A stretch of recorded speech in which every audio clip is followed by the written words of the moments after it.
thank you for joining us here at the Museum of Graffiti for our art talks. And we are very happy and excited to have you. And it's nice to do this as a part two. We had a little test, live test. And so now we're here, we're with the Museum of Graffiti. And so you know that the Museum of Graffiti loves to celebrate artists from this movement, artists that are contributors and that sort of share their love for style writing, for tagging, for bombing, for creating art all over the world. And you are definitely very high on that list as someone that really loves to paint and also that is very original. And so we love originality. And so for all of you that don't know, this is MUSA 71. She is a style writer from Barcelona, Spain, one of the top on the planet. And I'm very thankful that she joins us today.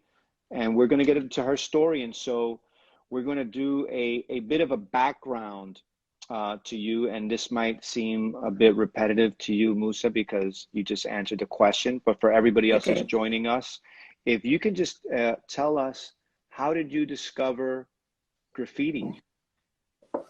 Well, it was when I was 17, more or less. I was going on my way to high school and I saw someone painting facing the wall, but without touching the wall. I never saw a spray can before. So I was amazed because it was kind of strange for me. And when I arrived to my classroom, I talked to the one guy I knew he was doing graffiti because I saw him doing sketches on paper, something like that. And I asked him about that.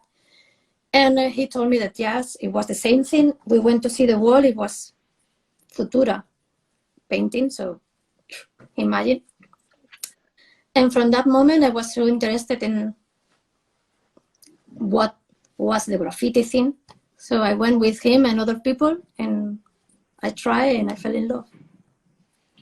And so it's such an interesting and sort of a odd thing at the same time for your first interaction with it to be Futura, of all the people on the planet.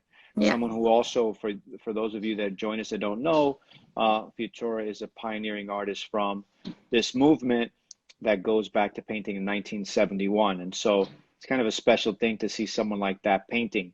So great first inspiration. And so from seeing this and falling in love with it to actually doing it is two different things. How was it to actually go do it yourself? How did that come about and how did you do? Well, the thing is, because I didn't have a clue how to do it, I have to follow the steps of the people that they were painting and I knew at the moment. And they told me to do like, you know, they try on paper first, you have to choose a name, you have to try first with simple letters. And I was so clueless because I didn't know about what name I should try, no? They told me not Maria because it was my name and, you know, illegal things and blah, blah, blah. So I kind of try names that I think I like it at the moment. I thought I like it. Like, you know, I always like dark horror movies. So I thought like really not good names for graffiti. So my friends helped me to find one that was short and nice and good letters, you know. Remember but in Spain we didn't have a lot of information at that moment. So they told me I had to choose names like English names that I didn't know anything about English at the moment, or random letters. It's strange for me because how do you write a name that doesn't mean anything to you? So we were looking for a name that it meant something, and it was Spanish, but also could be in another language. So Musa was a good one. So you've had that name since the beginning? Yeah, because the other names that I tried to write, there were like, no. You know, I tried like I don't know the name in English, or I don't know how to say it in English, but it was like not Satan, but similar, you know, Leviathan, Satan. It was not, I know. And my friends like, no, no, no. I So, thought you might have said names like Dandy or, no, no, no, something no. like that. It was No, just it was very, scary names.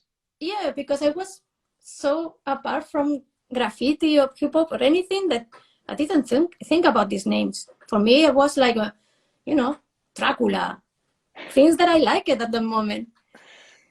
And also they told me to do like simple letters, but I kind of like it more like the wild style theme. So I try to do wild style. I'd love to see a Dracula wild style. I can do that Say now, but imagine at the beginning. So that was my first name. Really, I didn't try anything, and anyone. and so all right, and so the idea of painting and drawing and then going onto the wall, easy or not so easy? Well, in Barcelona, in that at that moment, there was not illegal places to paint. Of course, you cannot go to the yards, but you could paint everywhere. Because they were not used to graffiti. So my friends that they were very protective, they took me to legal walls. Right? They made me paint at the end of the wall. Like, you come in with us, but you paint at the end. Right. These kind of things. The beginner spot. Yeah, exactly. Like. And so, that early painting, we have some images to share with folks. And so, is this what we're talking about? No, This sort of, that's the thing they told me to do.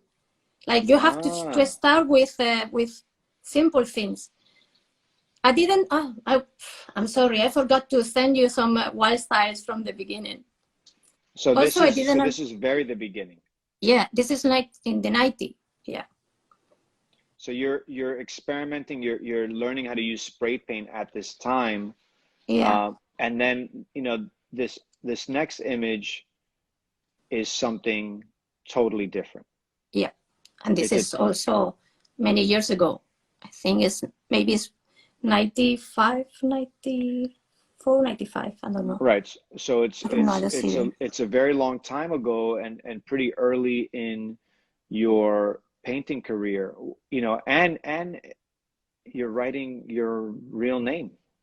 Yeah. Yeah, right? But that's because I thought, okay, there is no girls painting trains. So if I write my name, the police will think that this is a boy's friend painting the girlfriend's name. That asked me why. But that was my way of thinking. So I choose Maria because really there was no other girls. So if police came and catch me, I would say, no, I'm just here watching the guys painting. And did that ever happen? Well, later on there was another girl, so every time we have to run, we run together, and we act like yes, we were like, oh, my girlfriend let me, blah blah blah, blah, drama things, just because the police. What happened? No, we have an argument with the boyfriends, and we were talking, and they believe it because there was no, how do you say? In Spanish, no había precedentes. Nobody knew about girls painting graffiti, so it was easy. That's good. Lucky for you. Yeah. And so you have this style. Here's another piece on a train. Mm-hmm. And different name or different words. Yo soy. Yeah, I am. And you're starting to break away. You broke away completely from those simple block letters that your friends are trying to get you to paint. How did you how did you arrive at learning about style and starting to shape the letters? Well, I was we only had the books, the Subway and the spray can art. So I was looking at all the photos of the people all the pieces that I liked. and I study how they did the letters and how they break and connect the letters. And I copy the sketches, so the photos, just to see how it works, so that I can try to do similar with my letters. I understand. And so when you're talking about those letters, I mean, what were you looking at? What were the styles? Who did you copy? I know everybody that I talked to drew like the Kel Cheech Wizard drawing or the Dondi Too Many. Well, it's not that I don't want to say a name, but I will say that I try all the letters. I mean, all the pieces, because I thought it was the only way to learn, you know, because it was, for me, was like a puzzle. And I didn't understand, so I had to put all the pieces together just to see how they work. I understand. And so in that sort of practice and development of letters and sort of looking at subway art, were there also other writers? Like, what was the style like in Barcelona? Did Barcelona in that era have a kind of a style? Yeah, but it was a mix of things, because we had information also from Europe, and in Barcelona I think there was a lot of info coming from Berlin. So I loved Phosphor, Odem, you know, all these writers. Yes. So there was like a mix between, okay, I like this New York thing and I like this Berlin thing. What are the similarities? What are the differences? What I want to do with my letters, you know? And I think that thing that happened to me, it happened to more people in Barcelona. Sure. So also, we have Paris, you know, that was very close. So I think Barcelona was a mix of things. And so can you tell us a little bit about this image that we're seeing? Explain to us what we're seeing with this wall. Yeah. Okay, I don't remember super good what happened here. I remember because I did the letters, the Guerra de Estilos, on the top of the wall. Yes. And somebody did the trains. Capi did one train and Mookie did the other one. And it wasn't my idea. I mean, at that moment, I was still like learning a lot, of course. So my friends told me, we're gonna do this wall. Do you want to participate? Yes, of course. You have to do the letters on the top. Okay. And they told me to do the Guerra de Estilos. At the beginning, they wanted to do it more simple, like I said. But I chose to do this mix. You did this mix. And so this is 1994. For those of you that are seeing this, you know, early in MUSA's painting career, and, you know, also for these other writers, and you see exactly what you're talking about, MUSA, the influence, I would say, of Berlin here. And in your lettering style, you know, you said Odom. I see his letters in your letters here. And so I remember encountering that style, and it was a style that was very, I would say, popular in the early 90s. And not just in Berlin, but all through Germany. You know, I remember the first time seeing this style in Germany, and then it coming to New York and being like, oh, this is an interesting style that had these almost like serifs, right, on the letters, like little hooks at the end of all the letters. And now in Miami, I see a version of this that is very much Miami style, but I also now can understand that it's also perhaps influenced from Berlin or from this older era.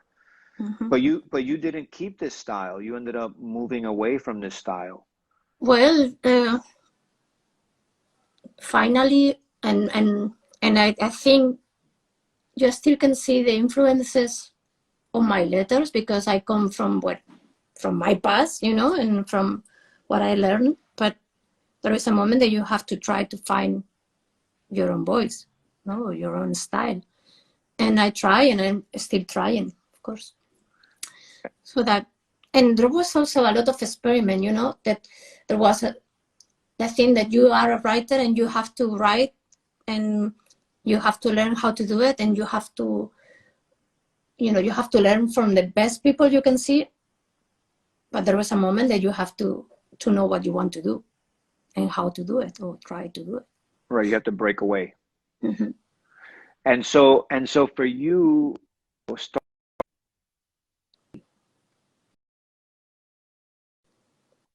was that moment for you? Here I see here this image is from 97.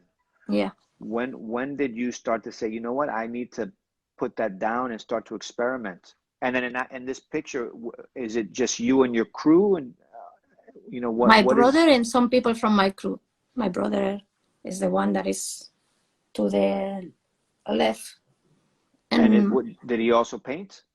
no, he was coming with me just to take pictures and have a good time with my friends. Got it.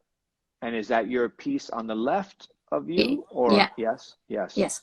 And so again, there you still have that very much sort of European kind of style that we were talking about. A little, I see a little bit of even like London in there, maybe.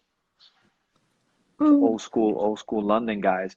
But let's jump forward and talk about what you're known for. And so you're known from breaking away from this style and really getting into burning, I think. Thank you. Right? And so for those of you that don't know what we're talking about, when we say burning, we're talking about creating very beautiful and complex letter styles with our names, with our graffiti names, and that they're so good, that they're so hot, that they literally burn everybody off the wall. Like you're basically trying to kill everybody on the wall, except for you. Your name is so good and done in such an elaborate way that it it's great. And for people in the comments, Musa definitely has more style than me, and so you don't have to be sorry about that. I recognize that all day long. But I haven't studied graffiti like the way Musa has studied. For me, I've been more of a bomber, but this is not my talk. This is about Musa. So Musa, here is one of your burners. And so for all your fans out there that are tuning in and that want to know about this, what was that leap for you? And in this style, it's very, very different from before. There's more connections. The letters are bending a lot more, and they're sort of breaking in many places. You know, this is I mean, I obviously we know a lot about the style, but how did you land on this style being, your own style? I don't know. I mean, I know that I've been drawing every day for the last, I don't know. There was a moment that I started to draw every day, like a compulsive thing, and trying to change from one sketch to another, and trying to repeat some things to make them better, and trying to do different things just to muletas. I don't know how you say it in English. When you're broken your leg and you use something to walk. Oh, okay. Yeah. Crutches. Yeah. So I try not to use the same crutches every time.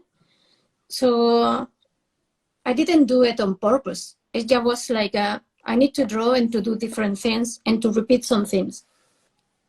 Crutches. I understand. And so, and that's it comes from that, from drawing every day. That's the only thing I can say. But just because I say it before, for me, graffiti is a kind of meditation. I feel very connected to myself when I draw. It has moments that you don't draw and moments that you don't feel like super good, So when I wasn't feeling very good, very well, I draw more and more. That way I can find a place that I feel safe and at peace. So that makes the result is things like that. I understand. And so for those of you that don't know, with wild style graffiti, there is a very old tradition. This dates back to 1974, 1975, New York City, with writers like, Riff 170 and Tracy 168 and IND crew and TDS crew and Case 2 and TFP crew. You are in are a member of one of those very old New York City crews. I would say TFP, and I don't know, you might be a member of more crews, but with TFP in particular, TFP has been known as a wild style crew since the 70s. And so you're picking up a very old tradition of these writers. Do you have connection to still to some of these old writers, and how did you get involved with such a legendary and old graffiti crew?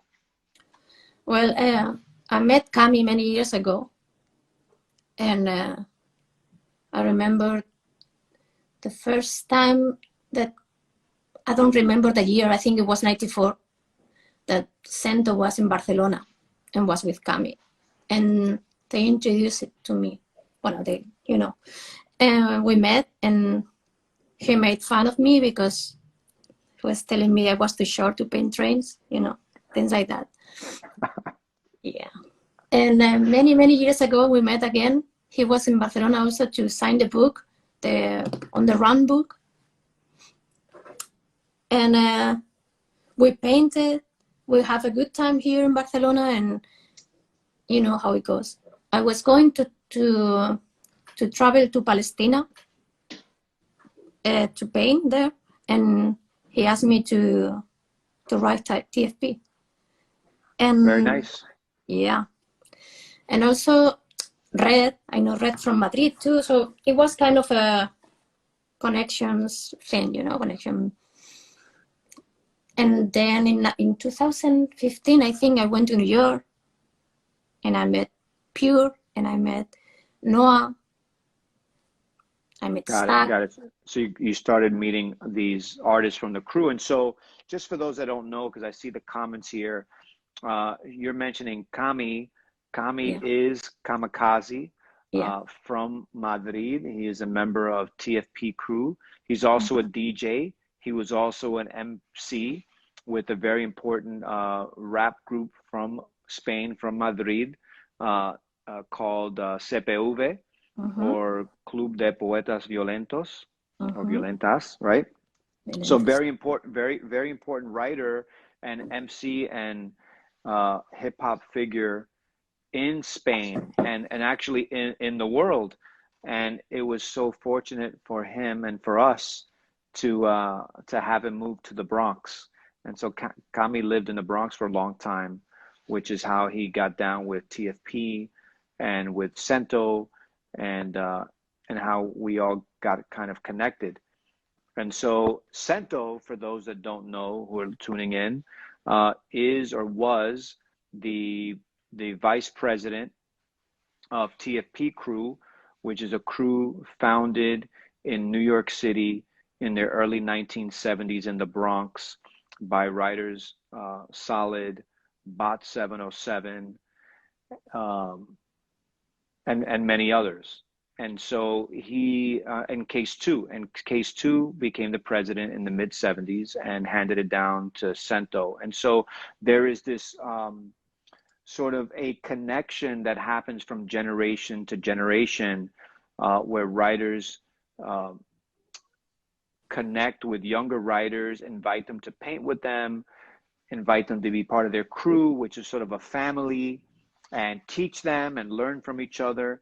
And so TFP, that we're talking about goes back to the 70s in New York City and has been kept alive by artists like Cento, who from the crew was the first one to move around and sort of travel internationally and recruit members from around the world. And so from Germany with writers like Neon and Milk in the 90s to now in Spain. And when he arrived in Spain, it was a very special thing, because I remember Madrid before Cento and before TFP, and Madrid after TFP. Yeah. Like the whole city, the style changed incredibly.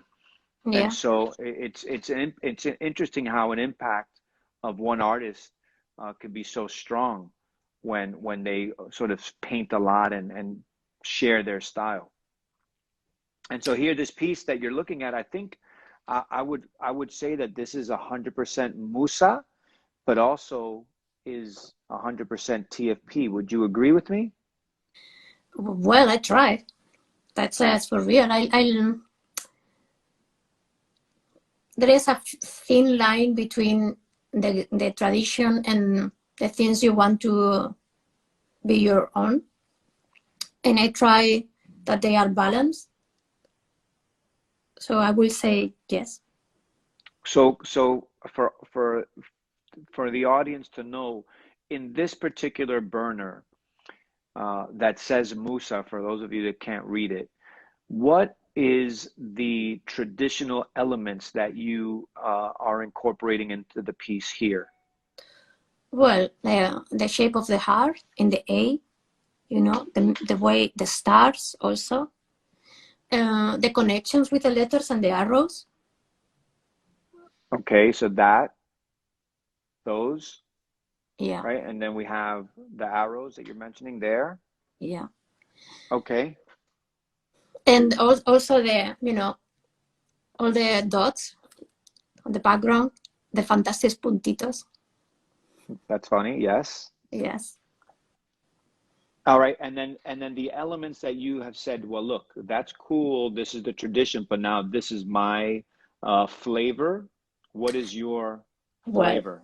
my flavor, I don't know if it's my flavor. I try, you know, as I said, but it's the way I always, when I paint, I imagine, I don't paint with my hand, I paint with my body. So I try to move all the body, and I try that my letters dance the way I try to dance. You know what I mean? I don't know. Yes, I do. So I try that the movement of the letters is the movement, my movement. Yes. The skeleton. The skeleton is the basic, classic, you know. But the way they move and they connect, I try them to dance. So your letters have a lean. Like when we Yeah. look at it, there's this lean. It's almost like a 45-degree or 60-degree angle. Mm-hmm. Is that part of what you mean with the movement of the letters? Well, yes. It also, it depends on what I'm listening while I'm painting, you know. But normally I like a lot of funk, so I try to. I don't know how to explain, especially in English. But I will say that they dance. I tried. Yeah. I'm sorry. No, no, listen, That explanation. I understand. You could explain it in Spanish and I can translate it if you want. Ok, vale. Pues lo que hago es, me imagino que las letras están bailando. Entonces el ritmo de la letra o el movimiento de la letra es el movimiento de la canción. Si tiene el flow de la canción, hace que las letras se muevan en una dirección o en la otra. So, ¿qué estabas escuchando aquí? Aquí estaba escuchando Anderson .Paak. Okay, so let me just share that. So this is an Anderson .Paak inspired funk wild style burner from Musa. And so what you're explaining, Musa, is that your letters, you really want your letters to have funk and flow. And they're almost dancing as if you're listening to a song and your letters are part of the song. And you are really sort of shaping the letters to the rhythm of a song, which is really interesting and really, I can imagine a lot of fun to do. Yeah. So that talks about the structure of the letter, but what about the coloring? Because that's a whole nother story. Well, I love colors. I don't like to choose them. You know, I don't like to choose colors. It's a very hard thing to do for me. So instead of choosing one color scheme, I use everything I have, and I try to mix in the best way possible. It doesn't always work, but after pieces and pieces, I think I make it work normally, you know? Yes. And I think there is always at the beginning, I thought, or many years ago, I thought browns were very not beautiful colors, browns and grays. But even now, I can make them work for me. But there is no ugly colors. So you can mix it and it will look okay. So here in this particular piece, you're doing things that are, I would say, a bit unique for your own style, and maybe unusual and new, you know, for when I think about this. And so the things that I want to point out and sort of share with our audience is you're changing your outline color in your letters as you're going from letter to letter or piece from piece. So in the red, it's outlined in, I mean, the S is outlined in red, but it's also outlined in maybe a dark gray. Your A has some blue. It's changing. How did you come up with that or idea or, you know, when did you start doing this? Um, I don't remember when I started. I know that it's also related to music. It's the same thing. The music, when I'm listening to a song and I'm trying to dance to a song, it changes. It's not the same from the beginning till the end. It happens for me with the pieces too. You start like a more vibrante, and then goes to much subtle, and then strong again. You know, so I try to do the same thing with the outline and the feeling. And I see that also that your letters are, you know, breaking up into these dots. And so it's not a very straight graphic line like, you know, you usually would see. It's separating and becoming something else. Yeah, because the letters are, if letters are connected, they are part of the same thing. So I choose when to separate them, and I choose when to make them together. And what about with color? Like you're like, I love that you're saying that you have a hard time picking color and that you'll use everything that you bring, which I would imagine makes your bags of paint very heavy Yeah. when you go to paint. Yeah. Because you have like in this drop 3D, it's changing colors a whole lot from blue to purple to gray to red to pink and all kinds of colors. That's also not very traditional. Well, I don't know. I don't know if it's traditional or no. Normally, I don't give too much thought to that. You know, I mean, maybe it's not good to say that. I don't know. But normally, I don't think, because I think that graffiti is more about feeling. You're feeling what you're doing at the moment.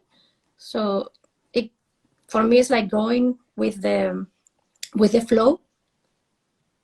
You know what I mean? So I do. I don't think this color will go great with this other one. Let's try.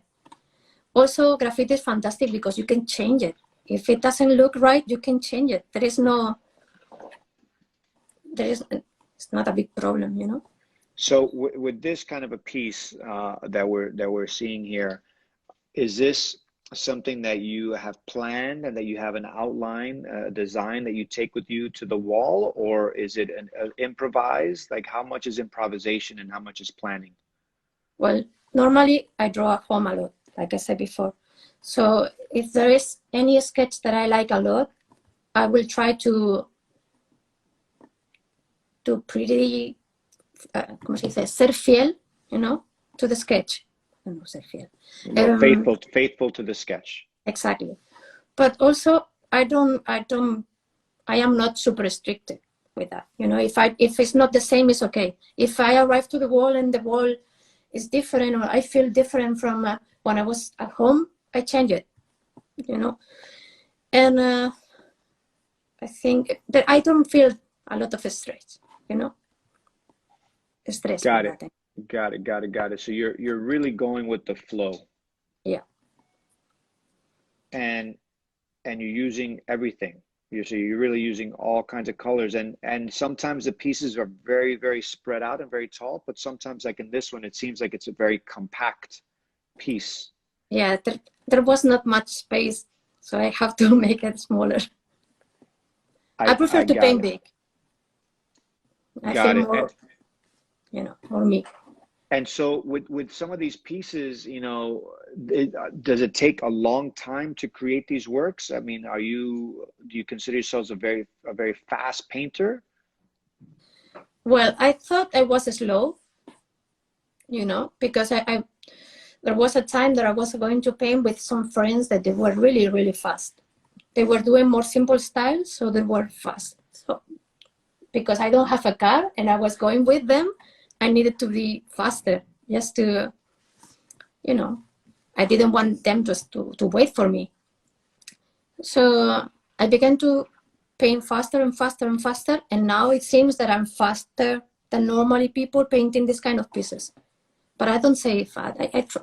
For me, it's like a piece like, I don't remember this one, but the other one that was before, it was like 5 hours, 4 or 5 hours, and it's big.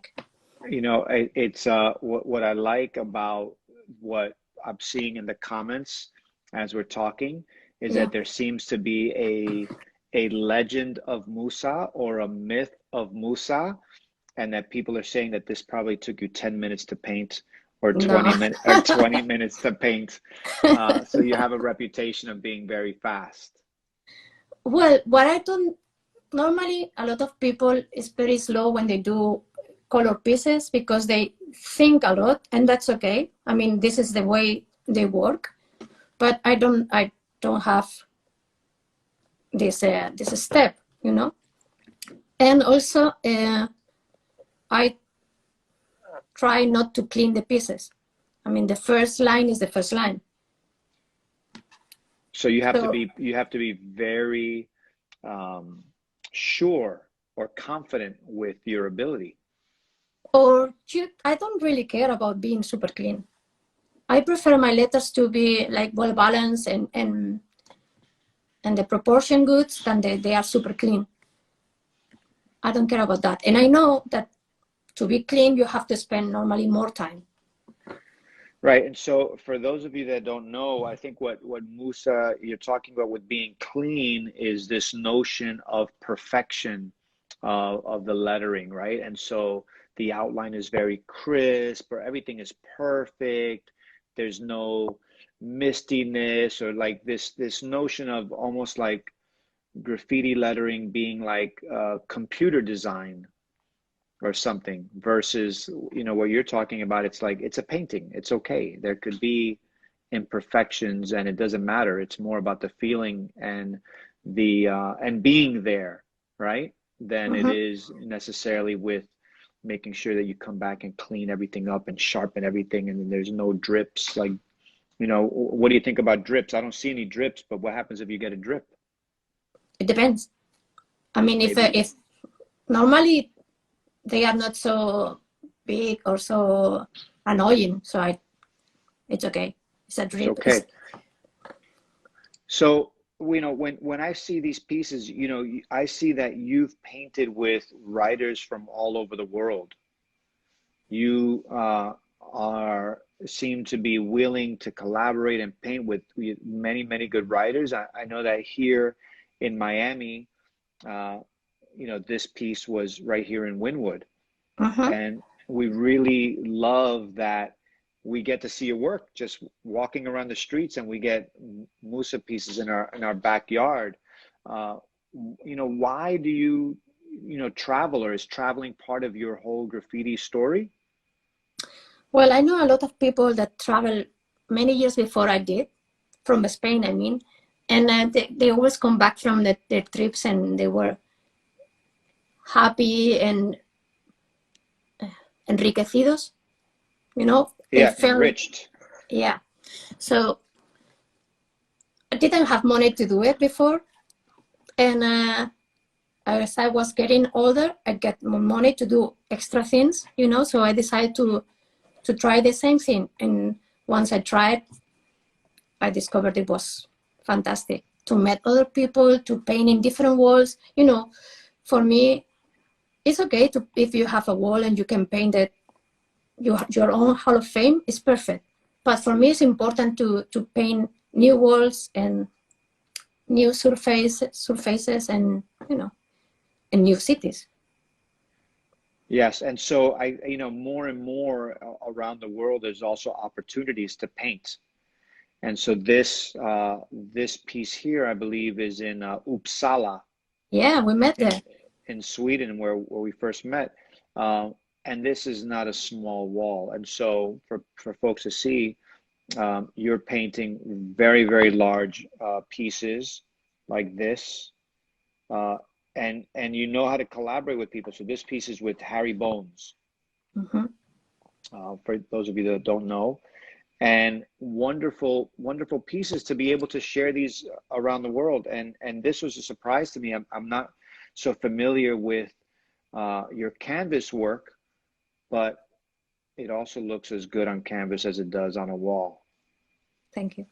And so for those of you to see, just to share a few images of these wonderful pieces that you shared with us, Musa.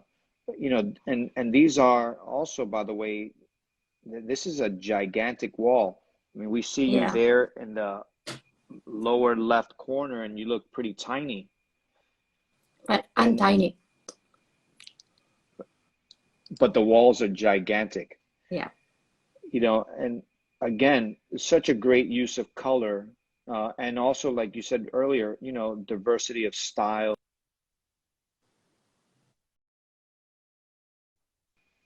Sort of the flow of the letters.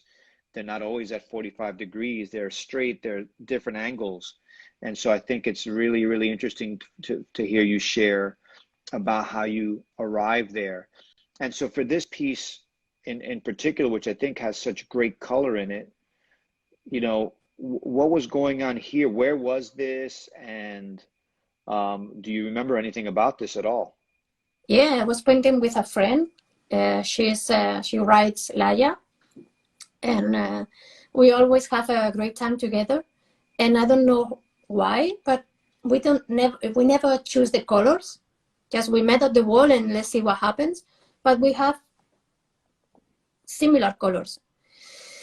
And you know, when the energy between people is good, things happen easily, you know.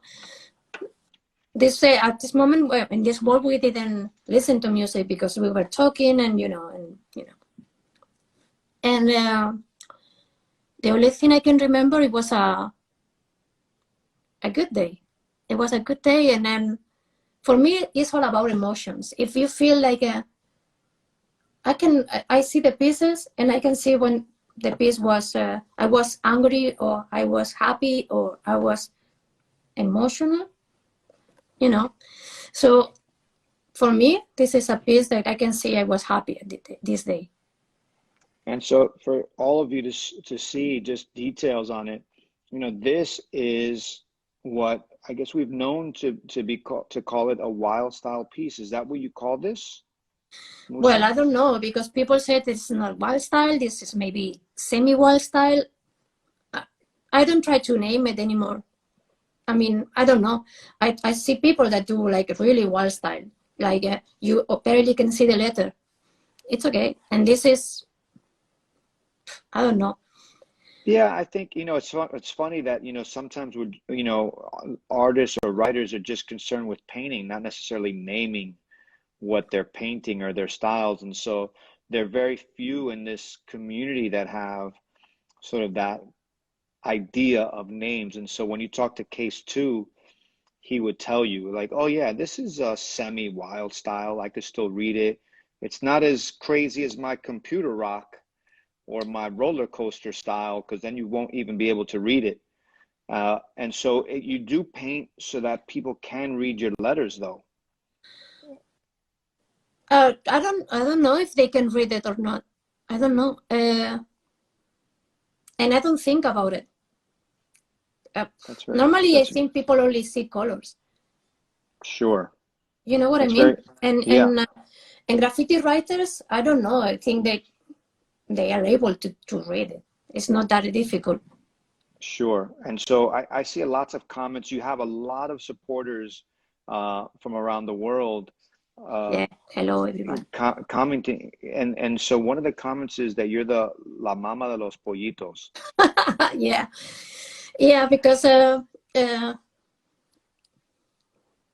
don't know. I like to take care of my friends, and I act like a mama sometimes with them. I So you think have that's a to you very, have to drink water while painting. You have to eat something, you know, things like this, and say, okay, stop, mama. so they're talking about you sort of taking care of everybody when you're out to paint. That's Yeah. a great thing. You're a great person to have on the team then. Yeah, sometimes I guess. You know, And mamas sometimes are good, sometimes not. So it depends. sure. So we're running out of time, and I want to give some time for people to ask any questions. If there's people out there that have something, please add your questions in the question section here, and let's see what people are asking. Okay, some people I guess jumped in late. So one of the questions, and we'll recap, is how long have you been writing? I started in 89, so 31 years, or maybe, or 32, I don't know. Just a little bit of time. Yeah, un poquito. Un poquito. And so everybody seems to be inviting you to go and paint in their city. You have invitations here to Los Angeles, to Peru. I know that currently there is a lockdown in many parts of the world. Yeah. When this whole lockdown thing is over, where's the first place you're going to go paint? I have a wall that I have to paint in Ireland, so I probably go there first. And in Spain, I have to visit some friends in Alicante and some friends in Madrid. You know, I think from the moment that everything is open and I can travel, nobody's gonna see me here in Barcelona. I see that. I see you have also invitations now from London and Denmark and Columbus, Ohio. I Perfect. see Brazil, Alicante, Austria, Perfecto. and so I think you're going to be gone from Spain for a very, very long time. And so there's other questions, and I think you might have answered it, is whether or not you take sketches when you paint. I said it before, I draw at home, and if I like one especially, I take it to the wall, but then I don't necessarily do the same sketch on the wall. It depends. Got it. Got it. And then another question is whether or not you use a mask when you paint. I use You know. I use a full mask because some years ago I began to feel like a very tired and low energy, and I ran some tests with the doctors, you know, and they told me I have my liver, hígado. Yes. Inflamado. Inflamed, yes. Yeah. So they told me that was because of the heavy metals. And first they asked me to stop eating, you know, meat and things like a very processed food. But I'm vegan since many years, so that was not the question. And the only possible thing was spray cans, you know. Even the most clean ones after 30-year painting can be dangerous because it's Sure. not the ones that I'm using today. It's the ones that I was using many years before. Right. So just because I want to be as safe as possible for the many years possible, I use the mask. Got it. Well, that's very good. And I think for everybody that's out there listening, you know, this information is very important because if you're experiencing this sort of, I guess, poisoning due to spray paint, it's other people that are going to be experiencing the same thing as well. Yeah, but it's not only a spray can. It's a lot of things. But in my case, in my specific case, there was not other possibility, you know, because the other possible things that were giving me the heavy metals in my blood there was not in my life, you know, so it was my case, but just in case, it's better to use the mask. Sure, and I guess, you know, this is something that I've had conversations with artists about before, which is their health and the toxicity of spray paint. And so I think it's a great recommendation to do it and to be safe than sorry. I know that many years ago, the writer Is the Wiz got very sick, and part of his disease and his illness was as a result of his use of spray paint for so long, Yeah. and never wearing a mask, and so it really had a very negative impact on his health. And so things that we should learn about and know about and consider when we paint, you know, and it's another step, but it's a step that's important. Especially if you paint, I try to paint twice a week. So if you count all the time I'm painting, or I have been painting, there's a lot. I know there's people that paint much more than me. I know that. And there's people that paint less. But if you think about that, there is a lot of paint that you're inhaling. Yes. So it's better, you know. No, it's that better. way I can still paint when I'm gonna, in the 70s, you know, cuando tenga 70. Right. You want to be around, right? And we want you to be around. And I think it's great advice. And then I see Harry Bones commenting, and also gloves. Yeah. Which is another way that you can protect yourself from the toxicity of the paint. And there was other comments about other writers that have gotten sick over time. And yeah, there is, you know, a negative health impact that we see the more and more we paint. I myself have realized that, you know, and we hear more and more of our friends getting sick or having issues, like you said, with exhaustion due to the paint inhalation. And so, yeah, so I think it's very important for us to be aware of these issues and protect ourselves so that we can continue to paint and contribute in that way. And so, you know, I think we can wrap it up. Let's see if there's any more questions. The questions are all things that you've already talked on. You know, there's one question is, do you like to paint trains? Yes, I do, but I'm not fast enough to paint what I like to paint. And I don't like to paint things that I don't like to see. Good answer. And so I think, Musa, we're very thankful to have you join us and share with us your story and your works. Thank you for your time today, or for your time this evening. Again, everybody, this is Musa 71 from Barcelona, Spain, a style writer, a wild style technician that has been doing this for over 30 years. And we're very happy to have her today. And my name is Alan Kett. I'm the co-founder of the Museum of Graffiti. We appreciate you guys joining us today and hearing the story. And we do these art talks weekly to be able to bring you artists from the community from around the world, so we could learn and share these stories and continue to build community. And the Museum of Graffiti, for those of you that know and don't know, we are located in Miami, Florida, in the graffiti-filled neighborhood of Wynwood, where you could come and see Musa's paintings in person if you make it down here, or mine if you know there's a few around. And so we want to encourage you to visit us here in Miami once the lockdown is over. We encourage you to listen to these art talks online. You can find them on our YouTube page and also here on IGTV. And for those of you that are fans of this movement, you know, go to the Museums of Graffiti's website, become a member, help support us in staying in existence.